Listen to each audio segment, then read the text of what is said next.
वंशी विभूषितकरान्नवनीरदाभात् पीताम्बरादरुणबिम्बफलाधरोष्ठात् पूर्णेन्दुसुन्दरमुखात् अरविन्दनेत्रात् कृष्णात् परं किमपि तत्त्वमहं न जाने.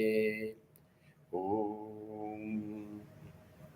Welcome to the Friday scripture class. And today's scripture, the book is Uddhava Gita. In the Uddhava Gita, we are all studying the teachings of Avadhuta to King Yadu, the ancestor of Sri Krishna. Sri Krishna himself is relating this story to Uddhava, how conversation took place between Yadu and Avadhuta, the God realized person. So, it's all right, my God. It's fine. So that's how we are continuing. Still, that 24 teachers of Avadhuta is being described. So that we are studying. We have come almost to the end of all the 24 teachers. 22 already done. So today is 23rd and 24th. 23rd teacher is the spider, Urnanavi. Spider's thing comes in the Upanishad also. Yathodanaabhi srijate grinate cha yatha prithivyat mosadhaya sambhavanti. Like that, how the creation comes. It's about the creation, how God creates this universe. So let us read the verse and then it will be clear to us. Yathornanabhir hridayad यथोर्णनावीर्हृदयाद्दूर्णां सन्तत्य वक्त्रतः तया विरित्य भूयस्तां प्रसत्येवं Maheshwar. So, as the Urnanabhi or spider creates from its heart through its mouth, Vaktrataha, the web, it brings out through its mouth the wave and creates its wave. And also at the end, again, it takes back the wave. Similarly, the Lord creates this universe out of himself. And then again, at the dissolution, he absorbs this universe. So that is what is being said. As the spider spreads its web from its heart through the mouth, and after playing with it, swallows it again. So the Lord also does with the universe. That is the concept of creation in Hinduism, in Vedanta. Nothing else was there. Only nothing was is there even. Only one existence, and that is the reality or Brahman or God, whatever you call. And that reality, that creator, that one reality, that alone exists. Now, how this so many things come? It comes out of Lord Himself, out of Creator Himself, out of Ishvara Himself. How? Is there any example that Creator creates out of itself and then stays there and then it again absorbs? An example they found in the spider. Spider brings out its web through its web through small fine threads that comes out through gland, and as soon as it comes in the contact of air, it becomes thread. Some liquid comes out, and makes that from that is made wave through the mouth, through the help of the mouth. That's how from the heart it comes, and through mouth the wave is created. Is said here. So the this web gland is towards the tail, towards the last end of its body, but mouth is the one who creates the wave. And again, after being there, and the web helps it spider to stay. It's a dwelling place, and also it is a hunting place. It catches the prey. The small insects get stuck in that, and that the spider eats. That's its food. So sustenance is by that way. And spider, while creating that, it can also take back the web upon its body itself. So, like that, God creates this universe out of Himself, and then again and then sustains it, and then again at the end, it absorbs itself within God. So that is how the cycle of creation goes on. That is the concept of creation. There is the cosmology that there is Lord and its power that works. So Prakriti is there. From Prakriti comes the Mahat. From Mahat comes the Ahankara or egoism, and then comes Panchabhuta. Like that thing, all the things are required are asked that how differentiation in the one thing that God creates, and there is differentiation, and there are many things are created in the world. But that is how the creation he finds in the spider, the analogy of the creation of the universe, and that is already there in the Upanishad also. The story of the example of spider creating the universe out of itself, creating the web out of itself, and again absorbing the web into itself. Like that one, he says, is my one guru who taught me how the creation might have come and how it comes from one being and it goes back to same being as the spider does about its web. Then comes another last example. Spider Brahmarakita, that Brahmarakita example. Yatra yatra mano dehi dharayet sakalam dhiya snehad dveshad bhayad vapi yati tat sarupatam. Tattat sarupatam. So here it says first the theory, philosophy. Wherever mind goes, yatra yatra mano dehi, a mind of the person goes, dharayet sakalam dhiya. There it takes the form, dharayet, whole form accepts wherever it goes, it forms. That is the psychology of our understanding or seeing the thing. The Hindu psychology is when we see something or think of something, the mind goes through the senses and takes the form of that object, and then that object is then analyzed and we realize that object.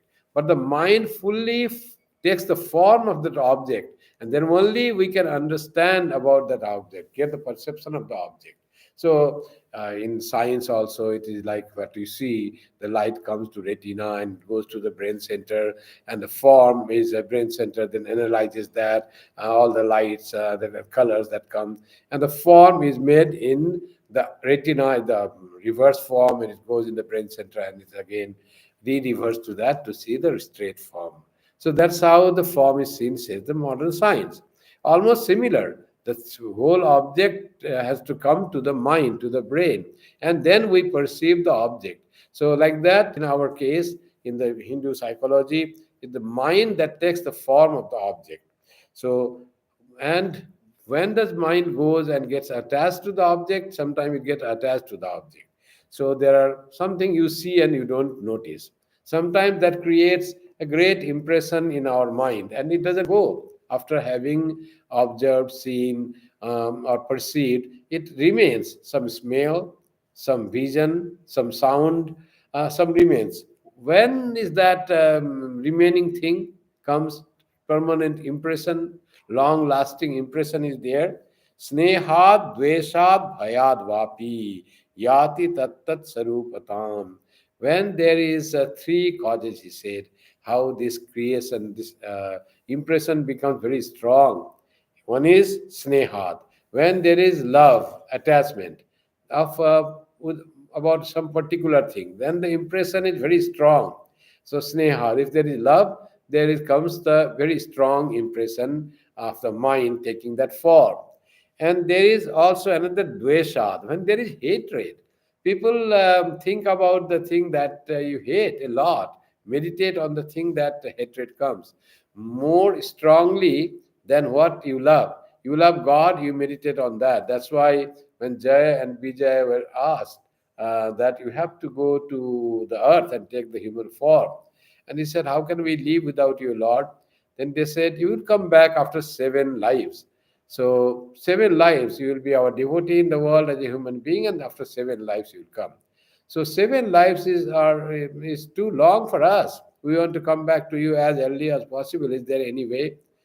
Then Lord said to them that if you love me in the world and be my devotee, you will have 7 lives. But if you become my enemy in the world, always hating me, then only in 3 lives you will come back to me. So hatred is more greater attachment to the particular object. So when we hate someone, our mind takes the form of whom we hate. We hate for some particular reason. We say, oh, that person is not good, very cunning person. But all mind takes up that cunningness of the cunning person comes to our mind, because mind takes the form of that cunningness of the cunning person. So one should be very careful about having the hatred about anyone. Hatred is very powerful tool that modifies our own mind.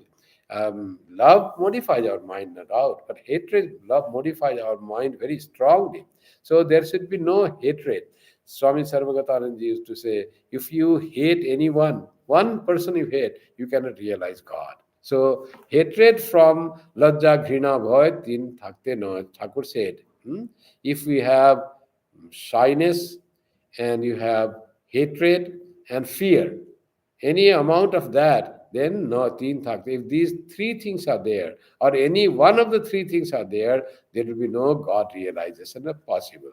So Swami Sarvagatanand used to describe that if you hate one person also, daughter-in-law hating mother-in-law, mother-in-law not liking daughter-in-law, no way they can have the realization. All maybe they are very good to all other people, maybe doing lot of japam and prayer and all that, but this hatred for one person, no God realization. Again, they will have to be born in the same way. Either they will be like that daughter-in-law, or like that daughter-in-law will become most probably daughter-in-law will become like that mother-in-law, because she was thinking of that because of her hatred. And mother-in-law will become like that daughter-in-law because she was thinking of the daughter-in-law. All the qualities she felt is very bad, and we are not like that. Our daughter-in-law is this.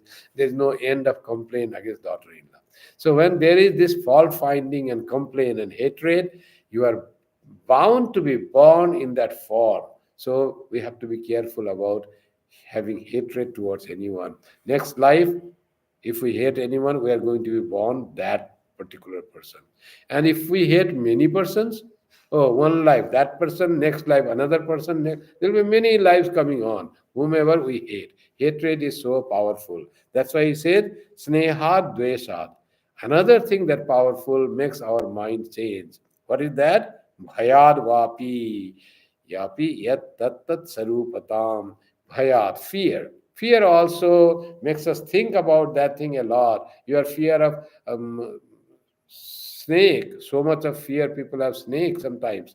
Anything we are afraid. Fear of Yama, Yama coming. Always you will dream of Yama always coming in the while sleeping. Oh, I could not sleep last night. What happened? Yama came to take me away.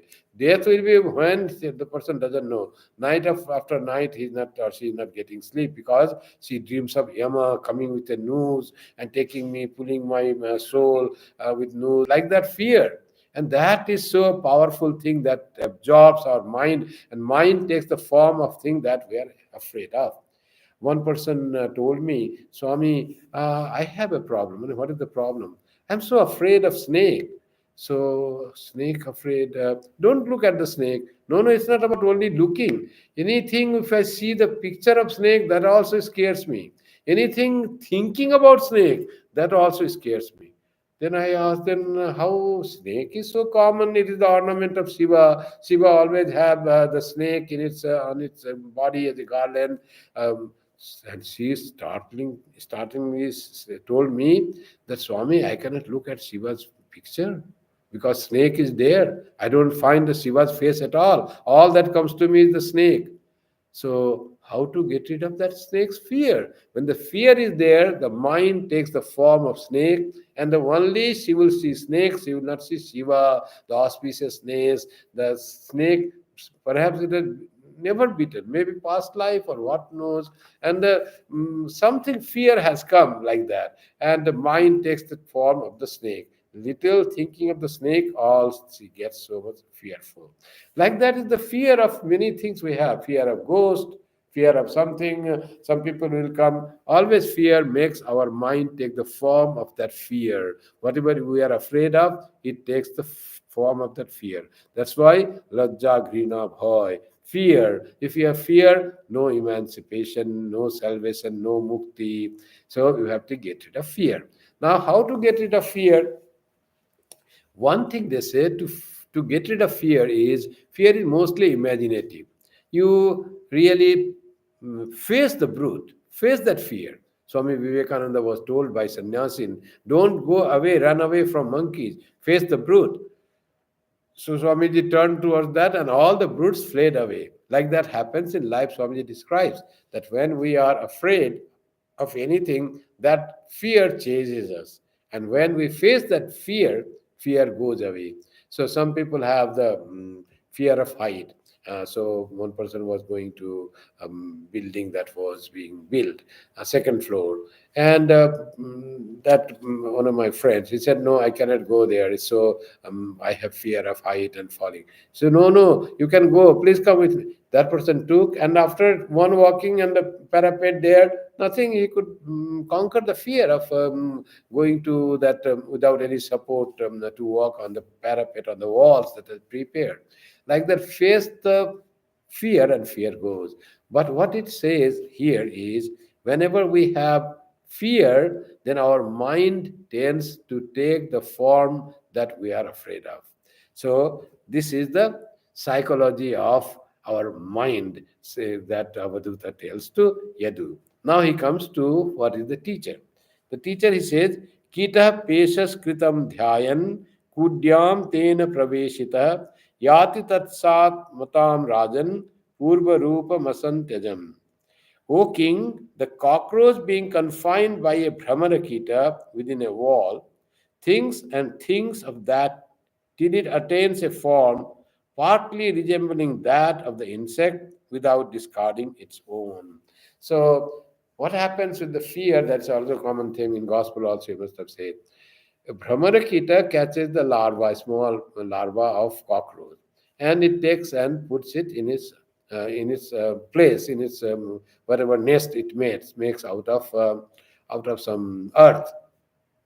That is the home that it says, confined to wall. And then it covers, and this cockroach, when he saw death near, the Brahmarkita has taken it with the mouth, and then I will die. It can kill me anytime whenever I come back. Always thinking of Brahmarakita, the cockroach turns into its form turns into that Brahmarakita. That's what the story says. That this is the common story that goes on. That the cockroach becomes the Brahmarakita out of fear and out of thinking of the Brahmarakita. Like that, where our thoughts go, that makes us according to our thought. So we should take care of thought that it doesn't go to some negative thinking. Then we will be of that type. You are thinking a lot about, you're very upset with someone who is not a really good person, who is like evil person in some character or something, and you thinking about that, what a evil person, what, and you become evil like that if you think of bad about that. That's what this Avadhuta knew from the story of this Brahmarakita, and its philosophy told that wherever there is attachment or hatred or fear, mind tends to take the form of that thing if we are with that and attached. So be aware what you are thinking of. Always think of good thing. Swami Sri Ramakrishna, to him is to come Swami Niranjanananda ji, Nitya Niranjan Ghosh. And he was interested in calling some souls, and ghosts they call planchet, they used to call. And Sri Ramakrishna asked, "What do you do?" So I play that some souls of some person, dead person comes, and I ask him to write something, and that writes. He becomes a medium, and think of that. You have to think about that person, and that person's soul comes to you, and you follow the dictum of that soul. You say do to something, they write about that. You can ask what happened, what will happen. That soul will speak through your mouth as if you are speaking, but you are already possessed by that ghost. Sri Ramakrishna heard this, and he said, don't think about ghosts, don't be the medium. If you think of ghost and all the souls that departed, separated souls that from body, you will become the ghost. Think of God and you will become God. So, what you think, where your mind dwells, that is very important for the sadhaka. And the example given is Brahmarakuta, Kita, and the cockroach. Let's go to the verse 24. एवं गुरुभ्य एतेभ्य एषा मे शिक्षिता मति स्वात्मोपशिक्षिता बुद्धिम शृणु मे वदतः प्रभो. Thus have I learned these things from all these teachers. So 24 teachers. From them, he learned so much about creation, about mind, our psychology, about their dharma, what the light does, what the earth does, and their good qualities of endurance, how our life should be, where our mind should go, about the air being not attached to the thing, how we can practice unattached, non attachment like the air, though dwelling in the earth, but nothing sticks to it, no fragrance, no odor sticks to it. It just carries for some time and then it is as it is. So, like that, he got many examples through study, and all they become as it were its guru, the guru of that. And he says, thus have I learned things from all these teachers.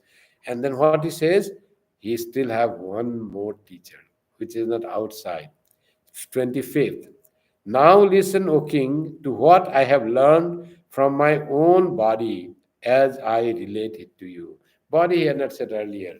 Up to this Brahmarakita was the thing he had said about this thing. Supeshakrit. So Supeshakrit is that Brahmarakita. Up to that was the thing. Now he says about the body. Body is also a great teacher, he says. How his own body became the teacher. Let us see this interesting thing. As I relate it to you, Deho Gurur Mama Virakti Viveka Hetuhu Vivratsma Sattva Nidhanam Satatai Tir Yadarkam Tattvanyanena Vimishami Yatha Tathapi Parakyamittya Vasito Vicharamya Sangaha. The body is a teacher of mine. Whose body?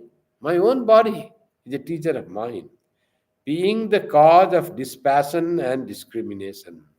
By studying the body, by thinking about the body, I attained through discrimination, attained the dispassion. So, body is my teacher. What did he discriminated or discern about the body? That he will tell in the further verses. With its and being subject to birth and death, which always bring pain in their wake. So, this body, first of all, he discerned that this body comes because of birth and it ends at death. So, birth is painful, death is painful, beginning is painful, end is painful. So, naturally, logically, life is also painful if we are with the body. Body suffers a lot whole life. That's why Sri Krishna said in the Bhagavad Gita, Janma Mrityu Jara Vyadhi Dukkha Dosha Anudarsanam. Try to find the Dukkha Dosha, dosha of Dukkha. All are impure and painful. What are? Janma Mrityu, birth and death, Jara and Vyadhi, old age and disease. All are full of pain, suffering. And where does those come from? Janma, Mrityu, Jara, Vyadhi. They all are subject of the body. So I studied the body, says Avadhuta, and I found that Janma and Mrityu, they are very painful. And I understood that body is a source of pain. That how this person came, not being attached to the body, not being identified to the body. But if we identify with the body, you will be in pain. So with itself, with the body, help of the body, I adequately reflect on the ultimate principles of truth and its phases, truth, that ultimate reality. By seeing the body, he started thinking, am I this body that is beset with all this pain and suffering? So truth revealed, no, I am not the body. I am beyond the body. I am the truth. That is not the body. That body is like my instrument. Like that, he discerned what he called discriminated. And then he says, yet I have known for a certainty that it belongs to others, and hence I wander without attachment. Now, after thinking about the body, he finally found out in his knowledge that this body is meant for others, not for oneself. And then he got the detachment from the body, disidentifying from the body. What about for the others? Body is, as long as you love, you may find leave, you may find body serves you to have some experience, painful and happy experience of the world. But the body, he discerned that the purpose of the body itself is might be for your, if you can make it an instrument for God realization, for your character building, body may help you if you have control. Otherwise, body is meant for others. What others he means? Others means when it dies, it is the food for all insects, or it is the material that will go back to the environment when it is burned. So body has no purpose for you. You are not permanently owning this body. It is for the time being. So he could, by that thought, dissociate from the attachment to the body, as if body, I am body, that thought is gone. And body is just the instrument which I should utilize for my spiritual practice, for my spiritual growth and enlightenment. If I can do that, then it is the utilization of the body that is given to me for the time being. It is not forever that I will have body, and it is not forever that I will have able and strong body. Body grows and it becomes weak. The old age, death, disease, all are it's the dharma of the body. So this body taught me that through my discernment, I got dispassion from the body itself. So body becomes my guru. It taught me how not to get attached to the body just by my thinking deeply about the nature of the body, its origin, its end, its purpose. So I could get dissociated, disidentified that I am the body. So body becomes great teacher for me. So this is the cause of dispassion. Through discrimination, he attained dispassion. That is what the body is. In Viveka Chudamani, when Shankaracharya brings the question was, what is Atma and what is Anatma? So Shankaracharya brings Atma is the reality, that is my true self. And Anatma is the whole universe, including the body. And how Shankara describes in detail about body being a sack of filth. It is not really. And it says very strong words about this body, which we love so much as our own true self. We think body I am. How are you? Oh, he's a tall person, he is a fair looking person, he's a dark complexion person. All the quality of body, we think it is we. We as the Atman neither have any length, nor have any complexion, nor have any defect, nor have birth or death. So we are totally other than what body is. Somehow this identification comes with this body, and this anatma, which is not atma, becomes our atma in ignorance. And when this becomes atma in our ignorance, self in our ignorance, anything that is related to body becomes our being. Some being friends, some become enemies, some we love, some we hate, all related to body alone. You'll find this all thing, body means body and mind together. So body became my teacher, who Yadu says the teacher at the end. So we learn a lot from this body, that we are not the body. That discrimination brings that, and detachment to the body is very important thing if we want to realize our true self. Till we are of the ignorance and we think that I am body, then it is we cannot go. Body has its own dharma. It is very limited. It is full of janma, mrityu, jara, vyadhi. All are there. And then how there will be permanent bliss, infinite bliss, if we think only about the body as the true self. This identification of ourselves as the body is extremely important if we want salvation, if we want spiritual illumination. When it is totally the process in Jnana Yoga that don't get identified with the body.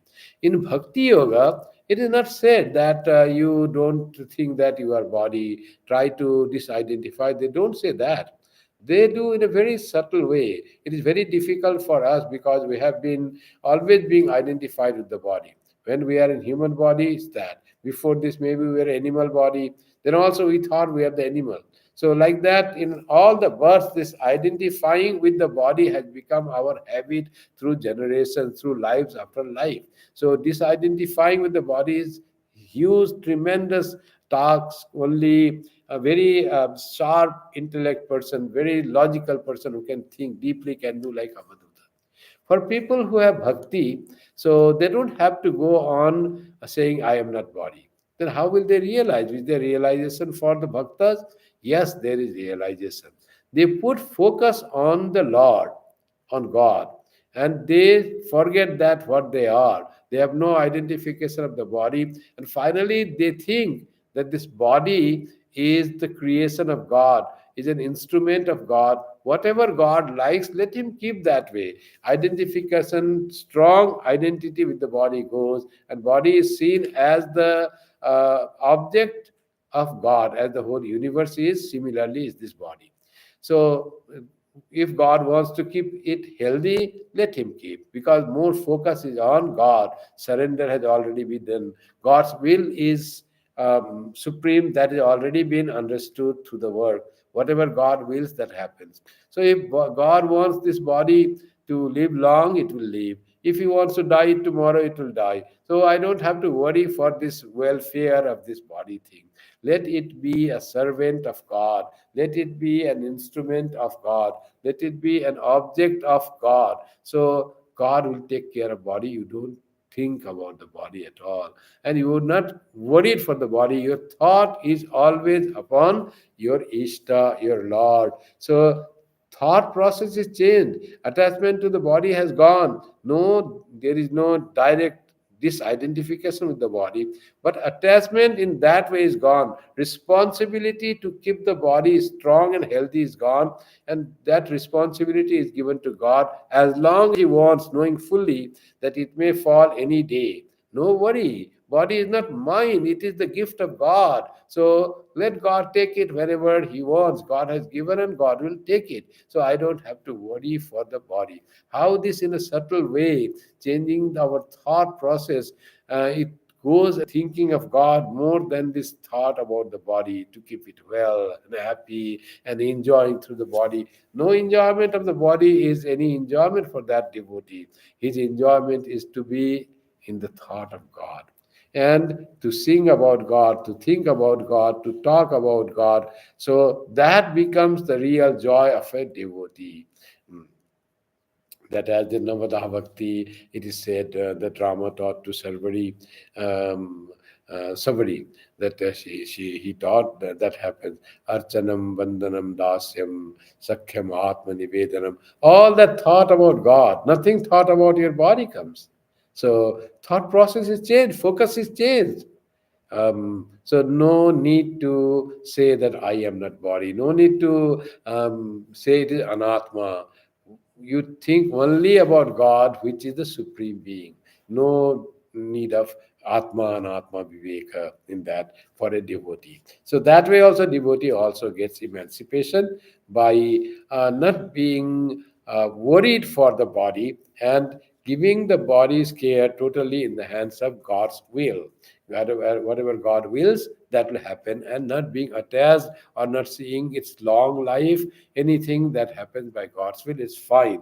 God is the ultimate um, person on whose will or wish the whole universe runs. So why should I worry for this body, which is God's? If it can do any worship, any service to God, that's fine. Otherwise, God body has no meaning. So that way, Bhakta also does, but here it is according to Jnana Yoga. Let us go to next verse, what he says about the body. Jayatma Jayartha Pasubhritya Grihapta Vargan पुष्णाति यत्प्रिय चिकीर्षया वितन्त्वन् स्वान्ते सकृत श्रमवरुदधदध सदेह सृष्ट्वास बीजमवसीदति वृक्ष धर्मा. So he said about the body's dharma again. So Jayatma Jayartha Pasuvritta Grihapta Vargan. Now this body can be different kinds. That very body, for the sake of whose welfare a man adds unto himself and maintains a wife, children, sense objects, domestic animals, servants, home, and relatives, and painfully amasses wealth. That is what we do for the sake of body. And all worries, anxieties, whole life we lead, that this body has to be taken care of. And then what happens after a few years? This body, which we had engaged for thinking of so many things that will give joy to us and will enjoy this world through the body, it withers at the end of the term like a tree creating the seed of the fresh body for the man. So we did all that for the sake of the body. Now it withers. Now new seed has been created. What is that seed? Like the tree creates seed after living, and then tree dies, and seed creates new tree.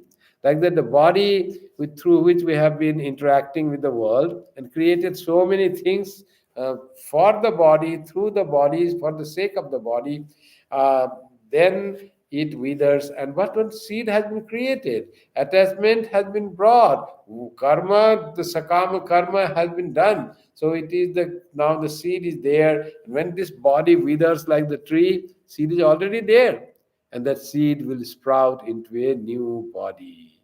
So that's what the body can do. That's what he says. From body, I learned that this body can be utilized for God realization if you are not attached to this. And know that the body's ultimate is dukkha, and it should be utilized when it is healthy to for spiritual practice. And that's what I learned from my own body. So body is my teacher, he says. And this is what he said about the body, comparing it with the tree. Be careful that you will create a seed of desires, seed of unfulfilled desires, because you have so many desires for the sake of the body that in the world. And if you have those desires, those are unfulfilled, will be seed, and you will be born to fulfill that desires. Desires, good desires and bad desires, all are desires and all are seeds. So I learned this from body, that body may create seed for the next life, and no mukti is possible if body is too much pampered, and it is given to enjoyment. So that's what he learned. Now let's see what the next verse says. जिह्वैकतो मुमवकर्षति कर्हितर्षा शिष्णोऽन्त्यन्तस्त्वदगुरं श्रवणं कुतश्चित् घ्राणोन्यतश्चपलदृक् क्वच कर्म शक्ति बहवः सपत्न इव गेहपतिं लुनन्ति. He describes now about the various senses that we draw this body to different places. And he says, the tongue attracts a man to one direction.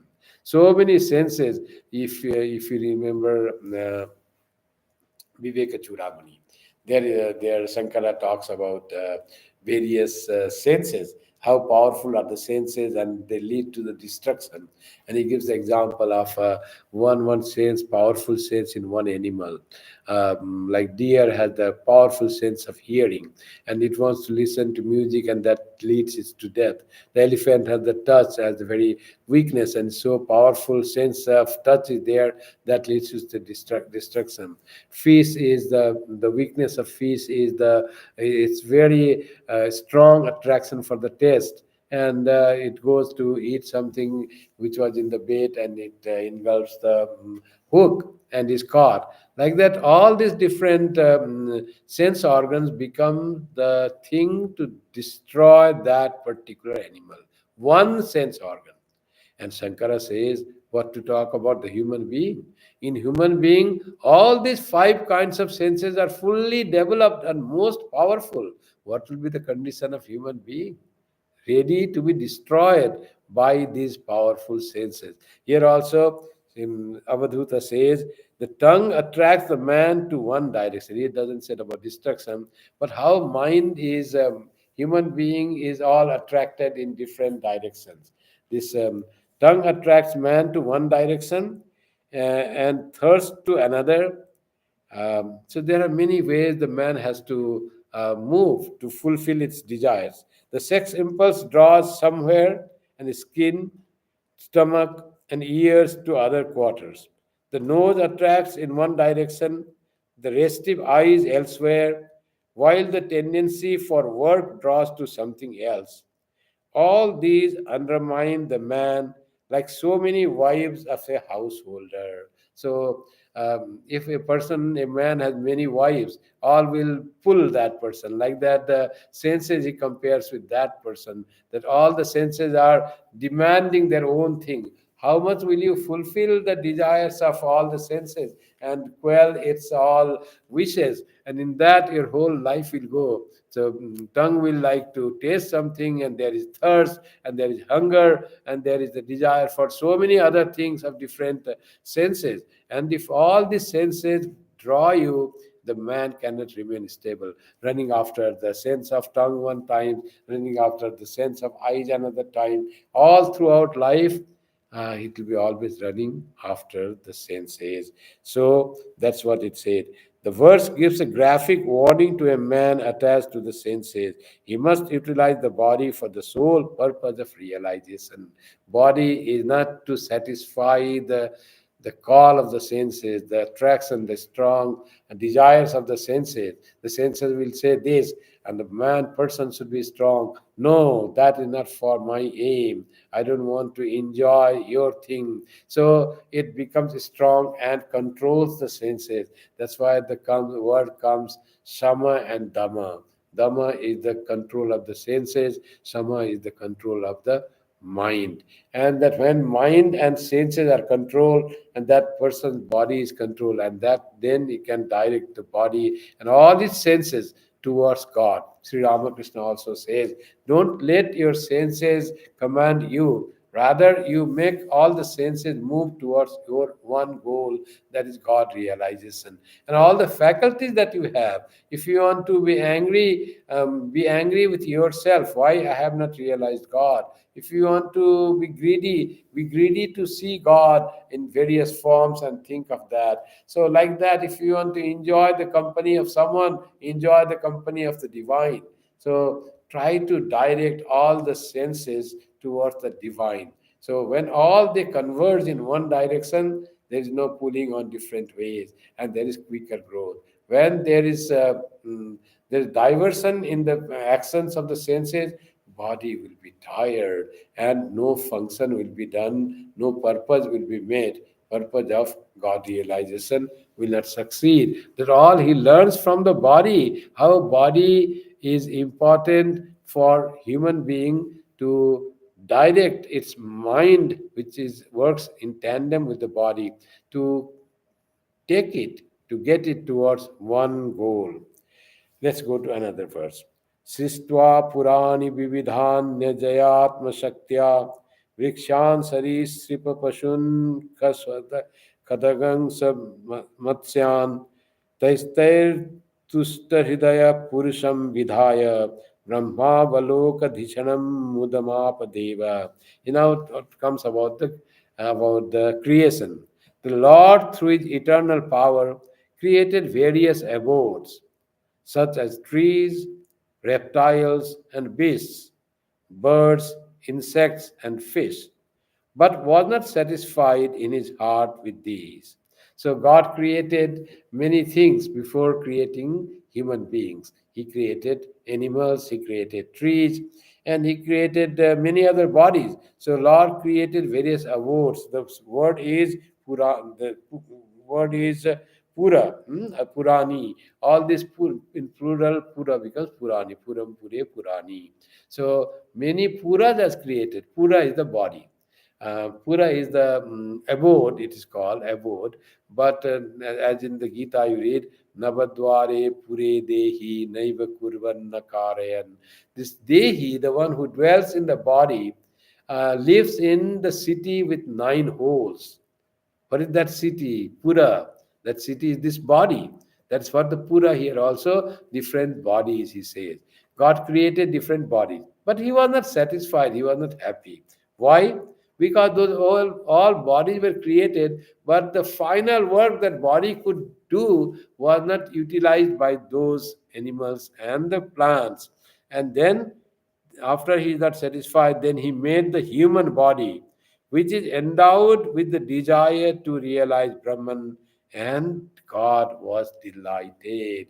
When he made human being with the human body, then he was delighted. As we see in the Christian theology, that God created man in his own image, so that it can become God-like, so, and it can realize the divinity that is within itself.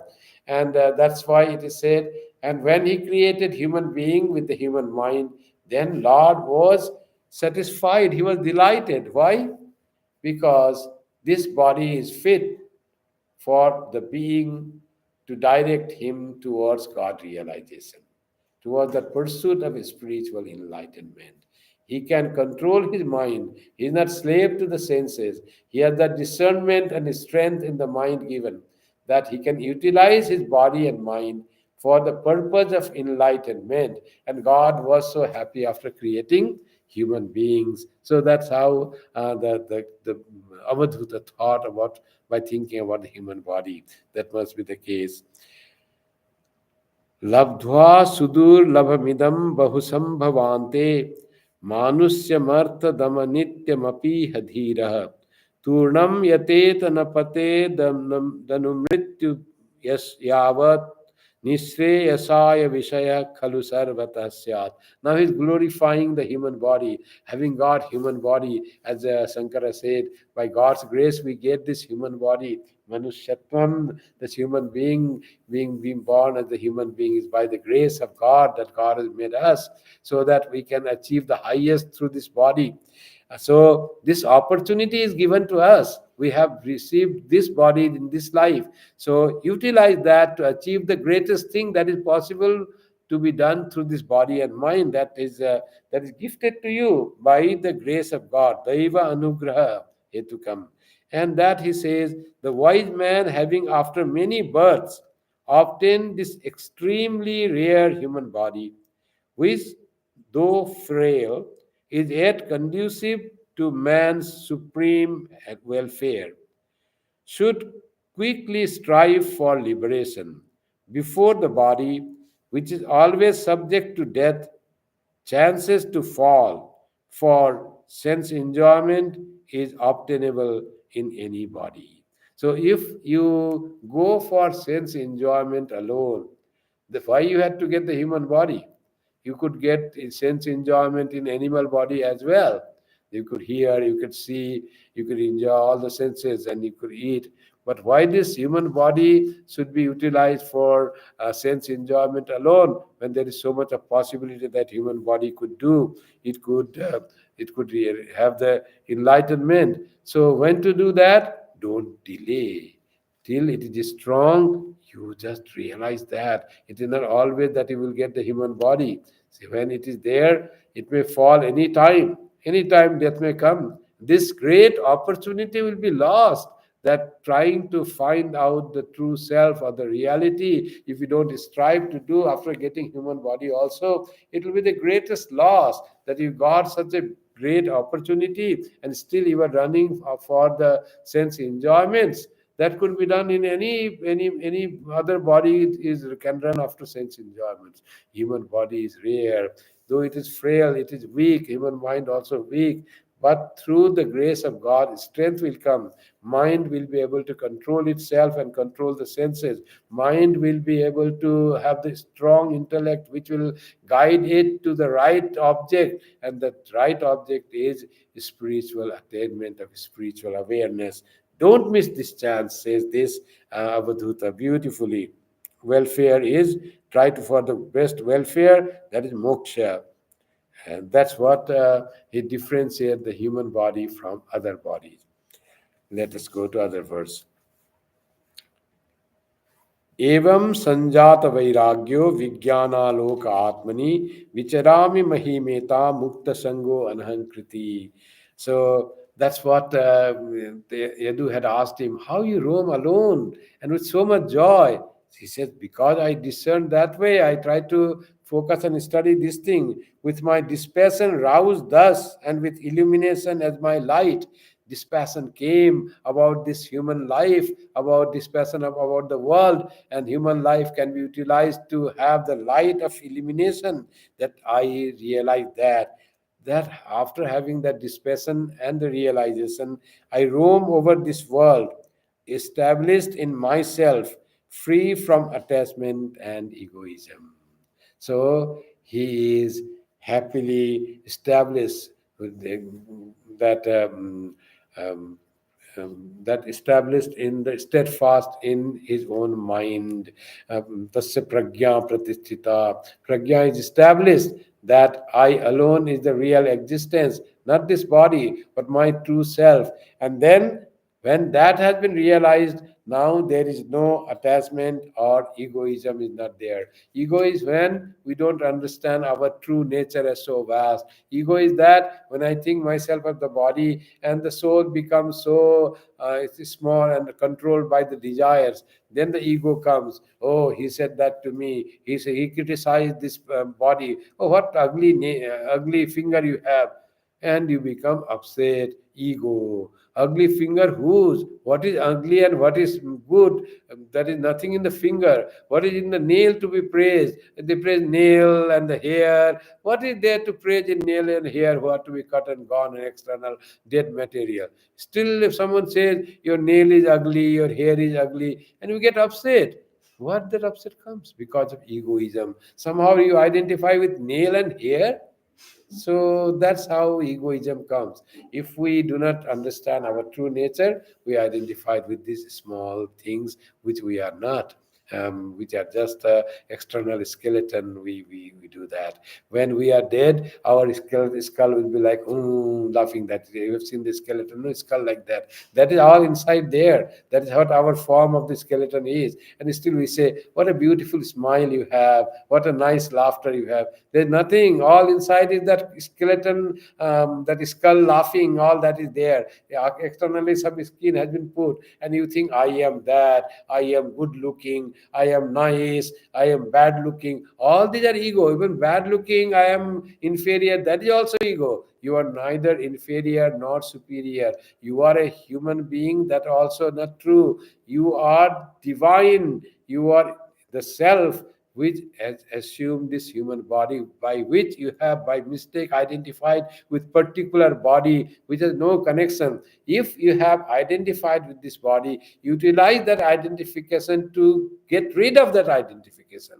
That can be done by the process of dispassion and discernment.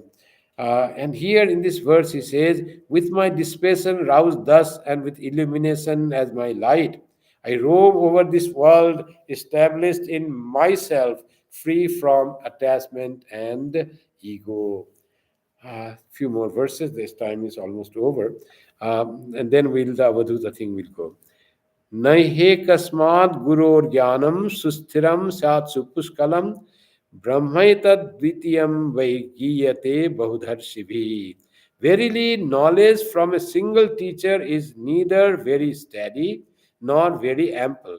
Well, Brahman, though one without a second, is nevertheless sung of variously by sages. I have so many teachers. I was so fortunate to have so many teachers, he says. If I had only one teacher, I could not learn so many things. Those who think that only one reality, only one guru is there. But there are also people, though they are devoted to Brahman, but they know that they worship that Brahman, that Ishvara, in so many various forms, so many various ways. So variety sometimes helps, he says, that I was benefited by thinking of my teachers in various ways, that all I gain knowledge from from the teacher. So he thanks himself to have this keen observation quality by the grace of God, and finding so much of a thing that would change his life from all this natural phenomenon. Single teacher expression: the teacher who imparts the ultimate truth is one, but there may be various teachers to help the student to assimilate the truth. So that is what it says. So Guru and Upaguru, sometimes we say, Guru gives you mantra and guides you something, but he doesn't close that everything I am. You should not get any knowledge from anyone. No, the Guru, real Sadguru will not say, the true Guru will not say that. He said, I am your Guru, but this Upaguru, whole world is your Upaguru. You can learn knowledge from anyone else wherever you proceed towards the path that I have shown. Get the help from nature, from other persons, and proceed on the path and realize the self. That's what the true Guru will say. Sri Bhagavanu Vacha. So far was the conversation between Yadu and Avadhuta. Avadhuta congratulated, thanked himself for having so many guru, and his keen sense of understanding about the truth of from so many gurus, which led him to realize the truth. And now Sri Krishna is saying to Uddhava, will come to the back, to the real thing. Ityuktas yadum vipras tama mantra gaviradhihi vandito vyarthito ragnya yayo prito yathagatam. The Lord said, Sri Bhagavan says, saying this to Yadu, the highly gifted Brahmana begged his leave, and being saluted and duly worshipped by the king, joyously went his way just as he had come. Yadu had just seen and asked, and that Brahmana described so many things. Now at the end, Brahmana said everything. I said, I have told you what you had asked me. That is the life. Those are my gurus. And then Yadu was pleased to worship that and honor that. He worshipped, and Brahmana left as he had come, says Sri Krishna now to Uddhava.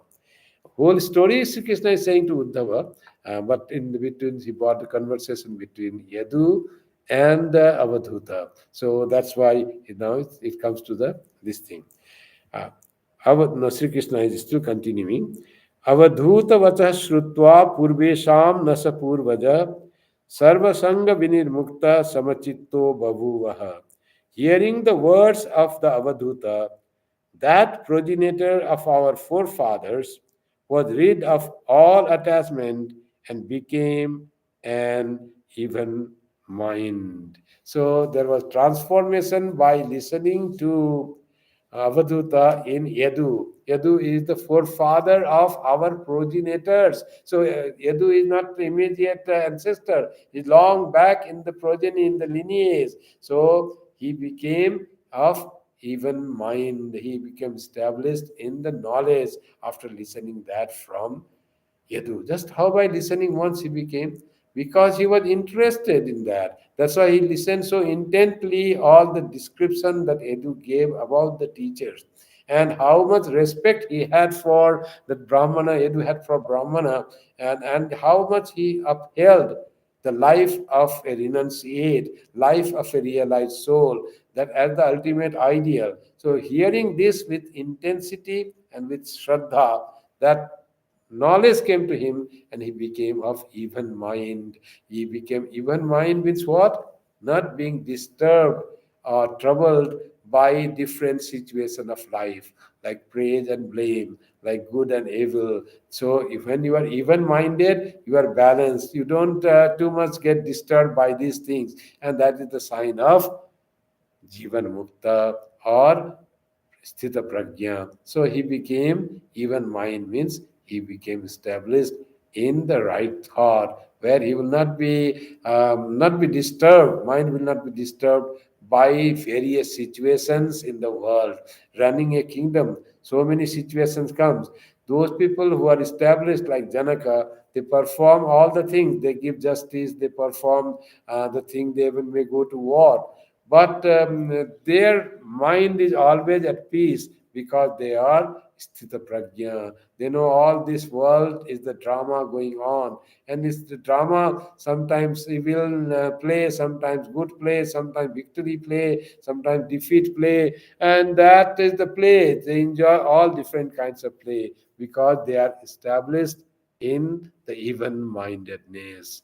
Samata sarva bhuteshu etan muktasya lakshanam. Swami Vivekananda quotes and writes in one of the photographs, and before he's giving his um, signature in that, and it says you have to have equanimity and equal treatment to all beings, and that is the sign of realization. So even mindedness can lead us to ultimate realization when we can treat everyone equally, like Holy Mother, who treated everyone with so much of love, everyone with equal and greatest love. Everyone was treated with that. So much of can be done when we are established in truth. Nothing barred her, nothing disturbed her from treating. There were troubles, there were obstacles, there were instigations, but Holy Mother was never deviated from her same-sightedness, from her intense love for everyone, every human being, whatever that person was, good or bad, didn't matter to Holy Mother. That person, even the other animals, cows and the cats and the other animals are also got so much of love. This is the sign of realized person. When we are established in even-mindedness or sthita pragya we have become, then we can love everyone with great intensity. Without exception, we can love all. All hatred and jealousy and fear goes, and then remains what remains, that is love. Love is our basic intrinsic nature of our soul. That is the bliss aspect that manifests in this world as loving all. Sat Chit Ananda, that Ananda aspect is the love that makes us related to the world, that we can love everyone by that process. So this was what happened to Yadu, says Sri Krishna in this chapter. So we finish that chapter of Avadhuta today. Thank you very much for being in the class. So we'll meet next Friday. We'll be again online. I'll have to travel somewhere. I'm going to Calgary, but we'll do online from 7:30 to 8:30 p.m. Eastern Standard Time. Please be online, attend online. So we close with the closing chants and wishing you all a happy Durga Puja. And our in our center, the Durga Puja will be on Sunday at 11 a.m. and Monday and Tuesday, both days at 6:30 p.m. And there are Durga Puja tomorrow. There is Durga Puja in various centers. Today was also there in Kali Badi and Bharat Sevashram, in the Bangladesh Kannada Cultural Temple and the Hindu Dharmashram, and also in Durga Badi and many other places. There were worship going on. You can find out. And tomorrow there are many places that are doing big puja of Ashtami and Saturday. You all can go and enjoy that.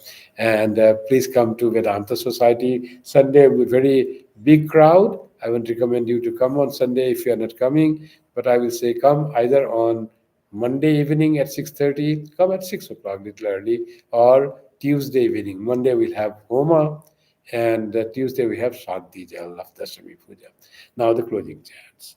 Om Shanti Shanti Shanti Hari Om Tat Sat Sri Ram Krishna Arpanamastu Jananiim Saradam Devim Ramakrishnan Jagadgurum Padapadme Tayo Sritva Pranamami Muhurmu. Thank you and good night to everyone.